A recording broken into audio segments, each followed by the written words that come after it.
Assalamualaikum warahmatullahi wabarakatuh. Salam Om Swastiastu, selamat sejahtera bagi kita semua. Saya Ardi Rahman Permana dengan NIM 126. Di sini, saya izin menjelaskan atau sebagai moderator dari presentasi kali ini, yaitu manajemen risiko, yang dimana kita akan menganalisa warung Bunda Gani, yang dimana warung ini itu adalah warung seblak. Baik, tidak hanya sendiri, saya bersama rekan-rekan yang beranggotakan 5 orang, diantaranya Gisya Indah Lestari Putri, yang kedua saya sendiri, yang ketiga Monica Kroy, yang keempat ada Gilang Prima Muda, dan yang kelima ada Andika Reizan. Baik, selanjutnya profil UMKM warung Bunda Gani akan dijelaskan oleh rekan saya Monica Kroy. Mohon izin Monica Kroy dipersilakan.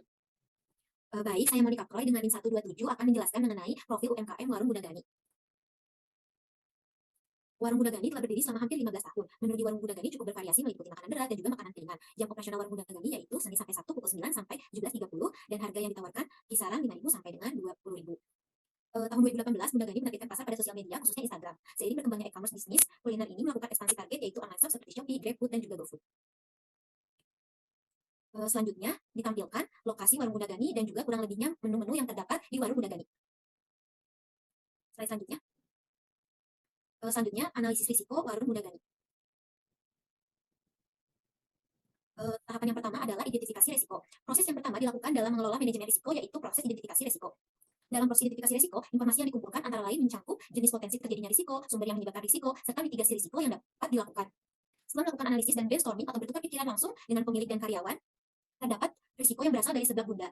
Pada proses identifikasi risiko menghasilkan beberapa kerugian yang timbul, maka dari itu untuk mengetahui frekuensi serta tingkat keparahan atau severity dari setiap risiko dapat dikelompokkan dalam matriks risiko agar memudahkan untuk menilai risiko yang terjadi. Selanjutnya adalah identifikasi risiko berdasarkan fungsi-fungsi perusahaan. Untuk kode yang pertama, jenis risikonya adalah risiko sumber daya manusia.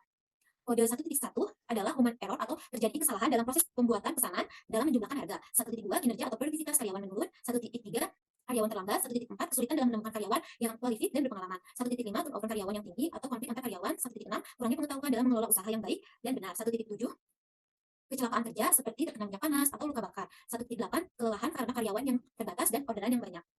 Untuk fungsi perusahaan yang kedua ada risiko pemasaran, diberi kode 2.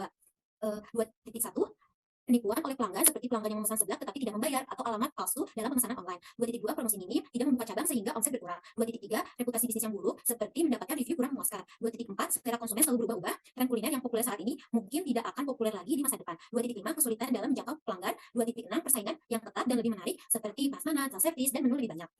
Untuk fungsi perusahaan yang ketiga adalah risiko keuangan yang diberi kode 3. 3.1 sering terpakainya uang perusahaan untuk kepentingan individu. 3.2 modal terbatas. 3.3 kenaikan harga bahan baku, kelangkaan tabung gas. 3.4 pengeluaran yang tidak terencana seperti kerusakan operasional. 3.5 penurunan penjualan seperti perubahan selera konsumen. 3.6 pencurian atau tidak membayar. 3.7 keterlambatan pembayaran. 3.8 membeli obat P3K dan 3.9 menerima uang palsu. Fungsi perusahaan yang terakhir adalah risiko operasional yang diberi kode 4. 4.1 gagalnya produksi dalam pembuatan seblak. 4.2 kesalahan packing, kepenuhan atau berlebihan. 4.3 proses produksi yang lambat dan tidak efisien. 4.4 kehabisan bahan baku. 4.5 kelebihan persediaan bahan baku seblak dapat menyebabkan kerugian finansial. 4.6 ketidaknyamanan pelanggan seperti sempit atau sedikitnya meja atau kursi. Dan yang terakhir 4.7 pesanan yang salah. Selanjutnya akan dilanjutkan oleh rekan saya.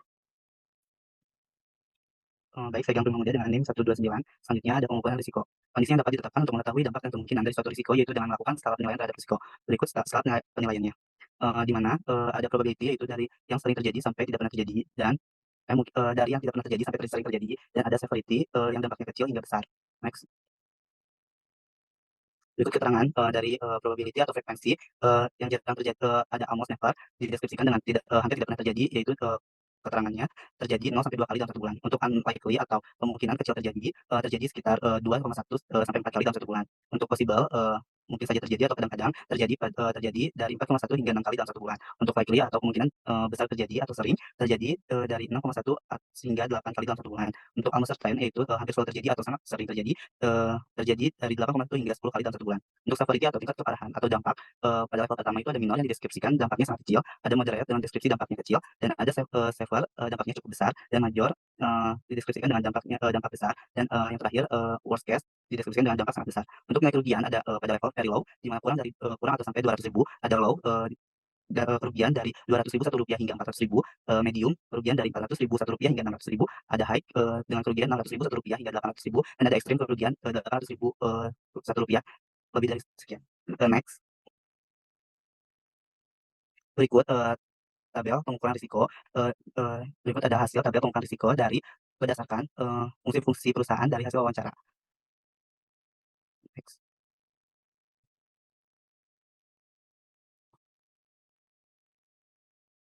Baik, di sini saya Gisha Lestari Putri dengan NIM 125 akan menjelaskan tahapan analisis risiko, yaitu pemetaan risiko, di mana pengertiannya sendiri yaitu suatu proses yang digunakan untuk mengidentifikasikan, menilai, dan mengendalikan risiko yang dihadapi oleh suatu organisasi. Nah, di bawah ini ada skala penilaian risiko yang sudah tadi dijelaskan di dalam pengukuran yang akan dipakai di pemetaan risiko ini. Boleh di next. Nah, di mana ada gambar di sebelah kiri saya, di mana ada rincian kemungkinan dampak dan nilai dari setiap risiko yang terjadi. Nah, di sebelah kanan saya itu ada diagram yang menjelaskan di mana risiko itu berdasarkan fungsi-fungsi perasaan, di mana peta persebarannya itu bermacam-macam. Ada yang di warna orange, ada yang di warna kuning, bahkan ada yang di warna hijau. Nah, rata-rata di UMKM Seblak Bunda Gani ini kesimpulannya itu di mana risiko yang terjadi itu sangat kecil terjadinya, dan kerugiannya juga tidak terlalu besar atau kecil. Nah, kalau jika terjadi risiko yang terlalu banyak di warna merah, maka terjadi secara besar atau sangat sering terjadi, bahkan nilai kerugiannya cukup besar. Namun di UMKM muda ini tidak seperti itu, mungkin karena ada faktor-faktor lain atau faktor-faktor lain yang mempengaruhi. Boleh di next. Nah, di sini saya akan menjelaskan pemetaan risiko berdasarkan fungsi perusahaan. Di sebelah kiri saya yang paling atas itu ada risiko SDM, di mana risiko SDM itu risiko-risikonya berkumpul pada diagram warna hijau dan kuning, di mana skala penilaian risiko itu dimulai dari very low hingga low, di mana kerugiannya juga tidak terlalu besar, bahkan dikatakan kecil, dan terjadinya kejadiannya juga sangat jarang atau bahkan tidak pernah. Untuk di risiko pemasaran, di situ ada di mana ada 2.4 dan 2.6, di mana risiko tersebut berada di antara orange dan merah, di mana orange dan merah ini sangat diperhatikan atau perlu diperhatikan oleh UMKM Bunda Gani untuk mengantisipasi apa yang terjadi di masa yang akan datang. Dan untuk risiko keuangannya di sebelah kiri saya, yaitu peta persebarannya rata-rata berada di warna hijau dan kuning, di mana risiko tersebut itu perlu dimonitoring, tapi tidak perlu juga tidak harus diprioritaskan. Dan risiko operasional pun sama, peta persebarannya masih berada di warna hijau dan warna kuning, namun ada satu yang harus perlu diprioritaskan, yaitu berada di warna orange, di mana warna-warna tersebut itu menjelaskan bahwa risiko-risiko yang terjadi itu harus ditangani yang paling utama yang sebelah mana, dan yang mungkin bisa kita abaikan yang sebelah mana. Mungkin itu saja, sekian presentasi yang akan dilanjutkan oleh rekan saya. Terima kasih. Baik, rekan-rekan semua, kita berada di pengendalian risiko, yang dimana saudara Monica sudah memberikan kodenya, dimana saya tidak perlu menjelaskan lagi dari mana ataupun risiko bagian mana. Saya akan menyebutkan kodenya saja dan implementasinya seperti apa. Untuk kode 1 yaitu risiko sumber daya manusia, yang dimana 1.1 itu implementasinya itu melakukan pelatihan kepada karyawan tentang cara melakukan proses pemesanan dan penjualan yang benar. Dan selanjutnya itu saran dari risk reduction itu sendiri adalah memasang sistem otomatis untuk proses pemesanan dan penjualan harganya. Oke, dan lanjut ke kode 1.2, yang dimana kita itu teknik pengendaliannya menggunakan risk reduction. Dan di sini ada beberapa yang pasti itu memberikan pelatihan dan pengembangan kepada karyawan, memberikan reward dan insentif kepada karyawan yang berprestasi, dan yang saya highlight di sini adalah lingkungan kerja yang kondusif dan positif. Dan mungkin selanjutnya bisa kita baca bersama-sama. Oke, baik. Di 1.3 masih menggunakan teknik risk reduction, yang dimana kita memberikan sanksi kepada karyawan yang terlambat, melakukan sosialisasi tentang pentingnya disiplinnya waktu, dan yang ketiga itu memastikan akses transportasi yang mudah bagi karyawan. Baik, selanjutnya ada 1.4, di mana kita menggunakan teknik pengendaliannya itu risk avoidance, di mana kita menawarkan gaji dan tunjangan yang lebih kompetitif, memberikan kesempatan pengembangan karir kepada karyawan, dan menciptakan lingkungan kerja yang kondusif dan positif. Baik, selanjutnya di kode 1.5, kawan-kawan dan rekan-rekan, kita tidak menggunakan risk avoidance, melainkan menggunakan risk reduction, di mana kita menciptakan lingkungan kerja yang kondusif dan positif, meningkatkan komunikasi dan kerjasama antar karyawan, memberikan pelatihan dan pengembangan selalu untuk menjaga cita rasa baik teman-teman, dan selanjutnya melakukan evaluasi terhadap kinerja karyawan secara berkala. Baik, di kode 1.6 kita menggunakan risk reduction kembali, dan masih sama memberikan pelatihan dan pengembangan kepada pengusaha tentang cara mengelola usaha yang baik dan benar, dan yang kedua itu memberikan pendampingan dan monitoring kepada pengusaha, dan yang terakhir itu memfasilitasi networking antar perusahaan. Baik, kode selanjutnya 1.7 kecelakaan kerja, kita menggunakan risk reduction, menyediakan alat pelindung seperti APD atau mungkin sarung tangan untuk pada saat memasak, dan melakukan PDKK, ada kotak PDKK juga. Dan yang selanjutnya kode 1.8 masih menggunakan risk reduction, mempekerjakan karyawan tambahan, melakukan penjadwalan kerja yang lebih fleksibel, memberikan waktu istirahat yang cukup kepada setiap karyawan. Baik, teman-teman. Di sini kita masuk ke kode yang 2, yaitu risiko pemasaran, dan kita masuk ke sebelumnya, yaitu 2.1. Teknik pengendaliannya masih menggunakan risk reduction, yang dimana kita memverifikasi identitas pelanggan sebelum menerima pesanan, dan yang kedua menggunakan sistem pembayaran yang aman, yang ketiga bekerja sama dengan perusahaan yang terpercaya, tidak abal-abal, dan yang terakhir itu menyediakan personal delivery.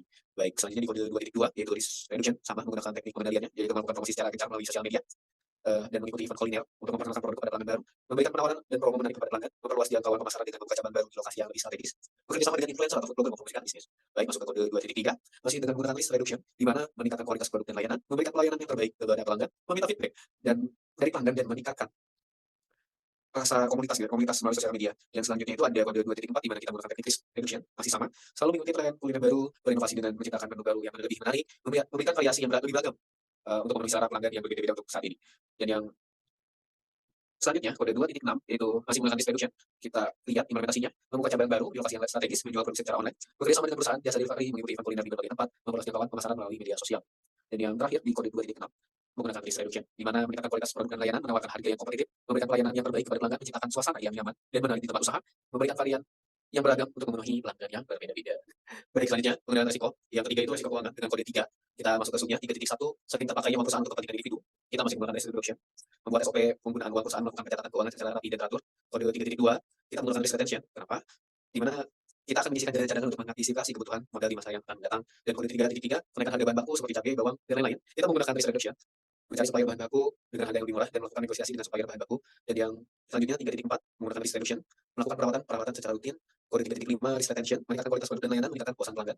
3.6, risk avoidance, memasang kamera CCTV di toko. 3.7, risk reduction, membayar tagihan tepat waktu. 3.8, risk reduction, menyediakan kotak P3K di toko. 3.9, melakukan training kepada kasir untuk mengenali uang palsu. Baik, selanjutnya ada di kode keempat, yaitu risiko operasional. Yang pertama itu 4.1, kita menggunakan risk reduction, menggunakan bahan baku berkualitas terbaik, melakukan pemeliharaan mesin dan peralatan secara rutin, melakukan pelatihan karyawan tentang cara membuat seblak yang benar, menyediakan SOP untuk proses produksi. Baik, selanjutnya di kode 4.2, kita menggunakan risk avoidance, menggunakan standar ukuran kemasan yang jelas, melatih karyawan tentang cara mengemas produk yang benar. Dan yang selanjutnya di kode 4.3, risk reduction, di mana menggunakan mesin dan peralatan modern, melakukan layout ruang yang optimal, melakukan pelatihan karyawan tentang cara kerja yang efisien. Selanjutnya di 4.4, risk transfer, di mana bekerja sama dengan supplier bahan baku yang menawarkan sistem pre-order, bekerja sama dengan perusahaan logistik untuk mengendalikan bahan baku tepat waktu.